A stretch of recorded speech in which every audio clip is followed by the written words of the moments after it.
অনেকে আমাকে প্রশ্ন করে, স্যার আমাদের কোমর ব্যথা কেন হয় এবং কোমর ব্যথার এই কারণগুলো কী কী?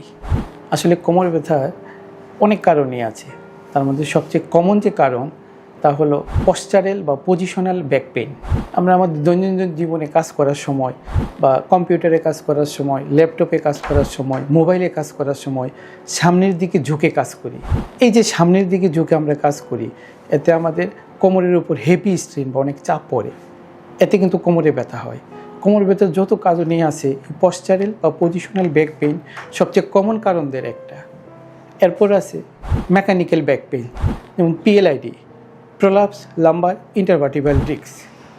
আমাদের মেরুদণ্ডের হাড়ে, বিশেষ করে কোমরের দিকে দুই হাড়ের মাঝখানে একটা জেল থাকে। এই জেলটাকে আমরা ডিস্ক বলি। এই ডিস্কের দুইটা পার্ট থাকে। আউটার পার্টটাকে আমরা বলা হয় এনুলাস ফাইব্রোসাস, আর ভিতরের পার্টটাকে বলা হয় নিউক্লিয়াস পালপোসাস। এই নিউক্লিয়াস পালপোসাস মানে ভিতরের পার্টটা যদি অনেক সময় বের হয়ে আসে, নার্ভের উপর চাপ দেয়। যখনই নার্ভের উপর চাপ দেয় তখন কিন্তু আমাদের এই কোমর ব্যথা হয়। কাজেই আবার এই নার্ভগুলো কিন্তু আমাদের কোমর থেকে পায়ের দিকে নেমে যায়। কাজে এই কোমর ব্যথাটা কিন্তু তখন পায়ের দিকেও যেতে পারে। এই কাজে পিএলআইডিও কোমর ব্যথার অন্যতম একটা প্রধান কারণ। তাছাড়া অনেক সময় যে কোনো ট্রমা বা অ্যাক্সিডেন্টের কারণে আমাদের মেরুদণ্ডের হাড় ভেঙে যায়, যাকে আমরা বলি স্পাইনাল ফ্র্যাকচার। এই ফ্র্যাকচার হলে কিন্তু কোমরে ব্যথা হয়। তাছাড়া আরেকটা কারণ হলো সাধারণত ওল্ড এজে হয়, এইটাকে আমরা বলি স্পাইনাল ক্যানেল স্টেনোসিস। আমাদের যে মেরুদণ্ডের নার্ভ অথবা নার্ভ রুটগুলা যে ছোটো ছোটো ফোরামেন অথবা ছিদ্রর মাধ্যমে বের হয়ে আসে, কোনো কারণে যদি এই ছিদ্রগুলা ছোট হয়ে যায় বা চিকন হয়ে যায়, তাহলে নার্ভ উপর প্রেশার পড়ে। কেন এইগুলা ছোট হয়ে যায় বা চিকন হয়ে যায়?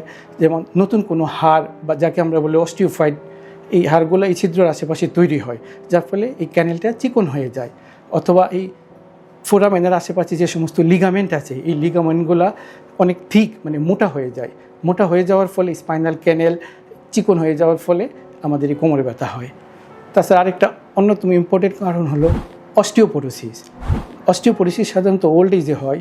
অস্টিওপোরোসিস হলো বোনের ভিতর যে ক্যালসিয়াম বা অন্যান্য উপাদান থাকে, এই উপাদানগুলো সবগুলোই আস্তে আস্তে অনেক কমে যাওয়ার ফলে বোনটা অনেক নরম হয়ে যায়, ফলে বোনটা ভঙ্গুর হয় এবং আমাদের কোমরে ব্যথা হয়।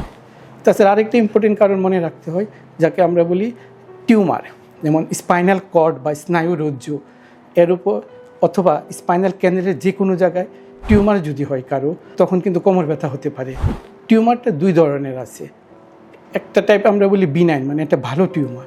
আরেকটা হলো ম্যালিগন্যান্ট মানে ক্যান্সার। এই টিউমারের কারণে স্পাইনাল কর্ডের উপর চাপ পড়ে, নার্ভ রুটের উপর চাপ পড়ে এবং অনেক ব্যথা অনুভূত হয়। কাজেই কোমর ব্যথার কিন্তু অনেক কারণ আছে। এখন আমাদের এই কারণগুলো ইভ্যালুয়েট করতে হবে। ইভ্যালুয়েট করার পরে আমরা কিন্তু স্পেসিফিক্যালি বুঝতে পারবো যে এই কারণে কোমর ব্যথা হতে পারে। কাজেই কোমর ব্যথা হলে শুধু ফার্মেসি থেকে ওষুধ খাইলেই হবে না, ডাক্তারের শরণাপন্ন হবে। ডাক্তার রুগীর হিস্ট্রি, শারীরিক পরীক্ষা এবং কিছু ইনভেস্টিগেশন করে কনফার্ম করলে আমরা কোমর ব্যথার কারণ সম্পর্কে নিশ্চিত হতে পারি।